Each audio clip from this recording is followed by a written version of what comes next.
Salam yoldaşlar, gününüz uğurlu olsun. Bugün sizlərlə ədəbiyyat çərçivə sənədinə yeni əlavə olunan Qanlı Daş əfsanəsi haqqında vacib qeydlər üzərində təhlil hissəsinə baxacağıq. Bu əsər 6-cı sinifdədir, yeni əlavə olunubdur. 5 qəplik əsər deyil əslində. Amma neyniyək?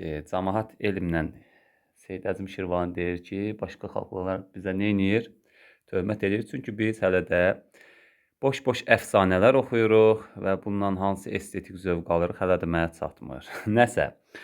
Əsər Şirvanın qanlı qadalı günlərinin başlaması təsviri ilə başlanır. Deməli, bu məsələ, bax bu qanlı qadalı günlərin başlaması, biz görürük ki, Qanlı Daşda artıq hadisələrin baş verdiyi məkan göstərilir. Yəni, məkan göstərildi hardadır? Şirvanda. Amma su həsrətində harda baş verdiyini bilmirik. Belə bir analogiya edək.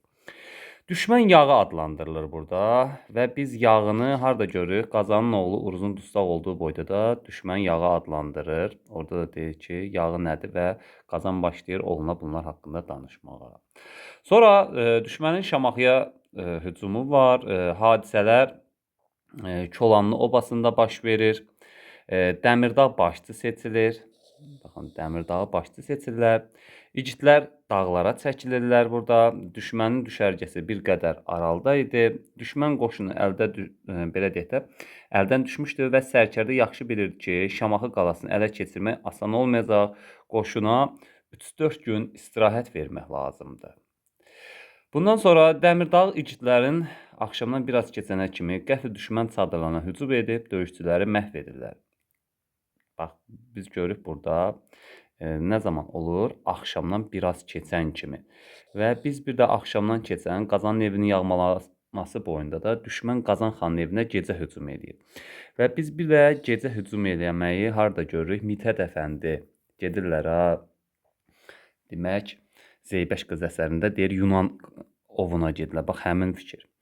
Dəmirdağ həm güclü, həm də düzdür, bayatılarla ad çıxarmışdı. Amma bunun dilindən, yenə deyirəm, Dəmirdağın dilindən bayatı verilmir. Sadəcə elə bir ki, onun bayatılarını üçüncü şəxsin dilindən verilir də.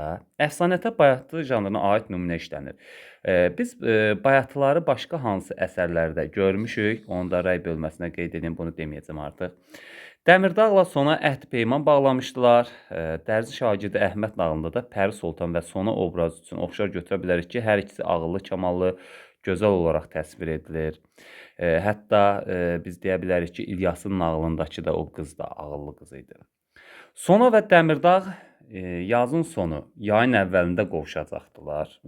Yazın sonu, biz yazın təsvirini harda görürük? Başqa hansı əsərlərdə yazda hadisələrin baş verdiyi. Məsələn, Qurbanəli bəy, orada da yazın əvvəlində belə deyək də hadisələrin baş verməsi var. Sonra görə bilərik, məsələn, yazda hadisələrin baş verməsini Leyli və Məcnunda, Dəhnamədə, hətta Məni candan usandırdıda da var belə bir məsələ. Onların görüş yeri cüyürlü meşənin tən ortasında, sıldırım qayanın ətəyindəki çapıq daşın yanında idi. İlk əhdi peymanlarının şahidi bir çapıq daş, bir də lalələr idi. Lalələri biz hətta harda görürük? Məcnun Lalənin ayağını falan öpməsi hissəsi var, orada da var. Dəmirdağın igidləri şir ürəkli adlandırılır. Düşmən cərgəsinə qəfil hücum edilir. Düşmən 2 seçmə pəhləvan ələ keçirilir. Düşmən sərkərdəsi əmr edir ki, bütün Çolanlı obası, qocasını, qız gəlini meydana cəm edin. Sərkərdə şərt qoyur ki, Dəmirdağın və yoldaşlarının yerini göstərməsəniz, hamınızı qılıncdan keçirəcəm. Sükutu pozan sonu olur və deyir ki, izin verin qoşunu Dəmirdağ gelin olan yerə aparım. Sona düşmənin ilk olaraq meşənin dərinliyini aparır. Düşməni günortadan keçənə qədər meşənin içərisində dolandırır. Sonra düşməni meşənin qurtaracağındakı sıldırım qayanın başına gətirir və deyir ki, Dəmirdağın yeri çapıq daşdan soruşun və özünü qayadan atır. Niyə atır? Maraqlıdır, nəsə yaxşı eləyir. Dəmirdağın igidləri düşmənə zərbələr endirir, nəticədə düşmən təslim olur. Dəmirdağ Sonanın çapıq daşın yanında tapır. Sona bircə dəfə kipriklərini qaldırıb gülümsəyir. İgidin fəryadını bayatılar qopur, o gündən çapıq daş qanlı daş adlanır. Və bu əsərdə 2 bayatı işlədir, biz bunu görə bilirik. Qanlı daşla gəlin baxaq görək nələri belə deyək də analogiya edə bilərik. Qanlı daş əfsanəsi və Vaqif dramı, Oqtay oğlu faciəsi əsərlərində bayatı janrından istifadə olunması bayaq demişdim. Qanlı daş əfsanəsində Sona obrazı, Səsli qız poemasında Sara obrazı üçün hər ikisinin qorxusu, cəsur, düşməndən qorxmamasını ortaq götürə bilərik. Hətta xalqın belə deyək də qələbə qazanmasında rol oynayır. Çünki bu da ora gətirdi. Su həsrəti və qanlı daş əfsanələri üçün ortaq cəhətlər nə ola bilər? Hər ikisi epik növdə əfsanə janrındadır. Hər ikisi əfsanədə düşmən hücumu var. Hər iki əfsanədə vətən mövzusu, vətən azadlığı var. Və biz burada qanlı daşın sujetin mərhələləri üzərində baxaq.